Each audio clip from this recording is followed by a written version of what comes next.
It's Anthony here again, and as mentioned in the previous video, in this video I want to do a walkthrough of the key numbers involved with the professional services involved with purchasing a property.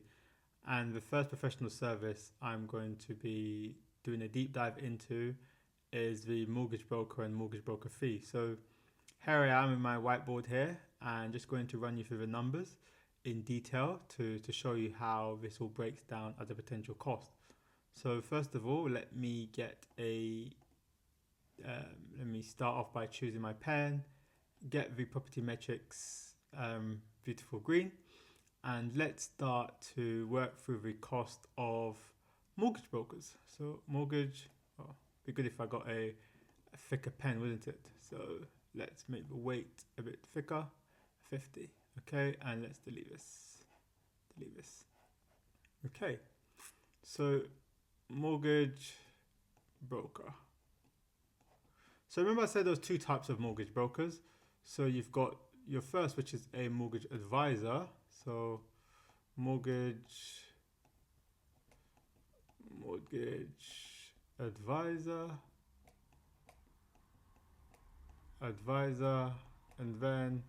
and they typically work for the lenders or a bank directly, and their cost to you as a first-time buyer is typically zero because they are typically salaried employees and they are paid directly by the bank or lender they work for. And the second type of mortgage brokers, again, your independent brokers. So your independent brokers who typically work for themselves or are self-employed or work for a smaller company.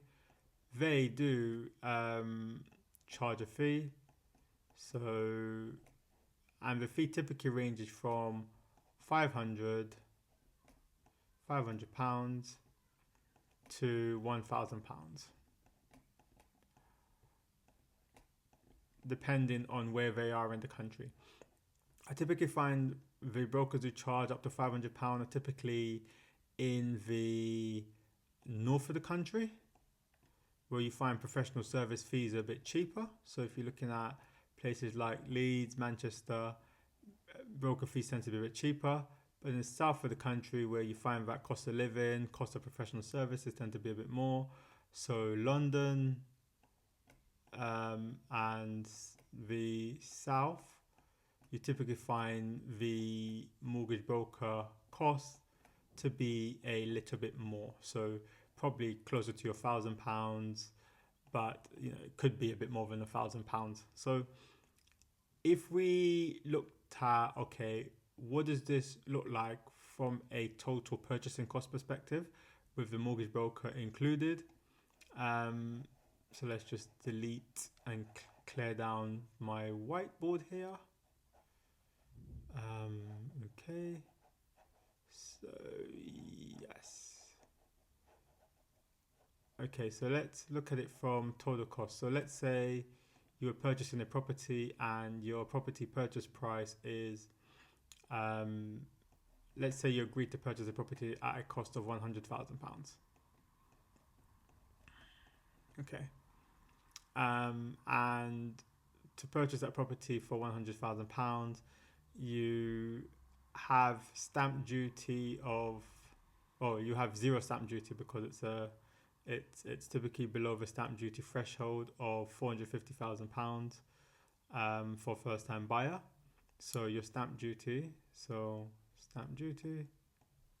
would be zero.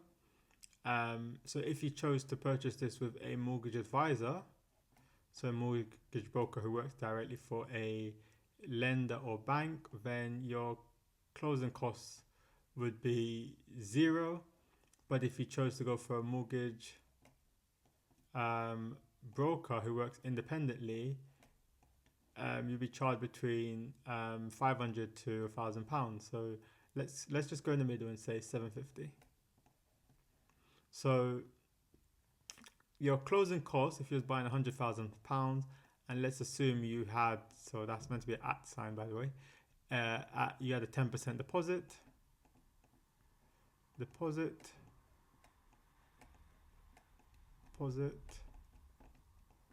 would be which would be equals £10,000.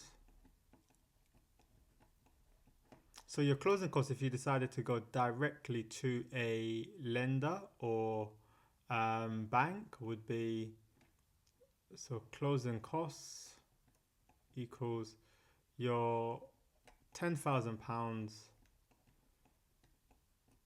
deposit plus zero stamp duty plus zero fees. So your closing costs would just be £10,000. But if you decided to use a mortgage broker, so your closing costs would be your £10,000 deposit plus zero for stamp duty, but you now need to include the £750 you spend on a mortgage broker. So your total closing cost would be £10,750.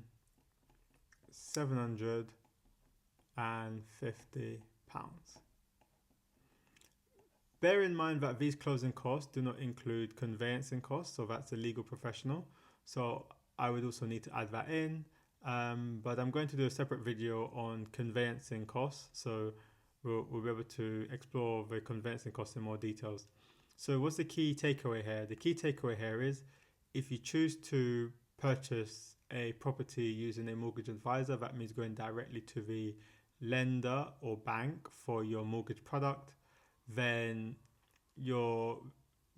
that fee for that professional service is likely to be free. But if you used a mortgage broker, they're likely to charge a fee, and you need to factor that into your closing costs. So you need to factor that in on top of your deposit, because I know, speaking to first-time buyers, when you're looking to purchase a property, you're typically taught, hey, just get your deposit and then it's time to buy. But actually, there's more involved in buying a property than just a deposit. You need to think about what are the professional services you're going to use and what their fees are likely to be. So I hope this is a very useful breakdown to help you understand that as well as your deposit, you need to think about your professional service fees. And the first professional service you're likely to use is the mortgage broker. Again, went to a bank or lender, is likely to be free. But if you use a mortgage broker because you want someone to compare the whole market to find your more competitive mortgage product, they're likely to charge us a fee, and it's typically between £500 to £1,000. So I've just rounded it in the middle to say around £750. So I hope you found that quite informative and useful. And in the next video, I'm going to talk in more detail about the closing costs with your conveyancer, i.e. the person who does the property legals, included. Thank you for tuning in. Catch you on the next one. Bye-bye.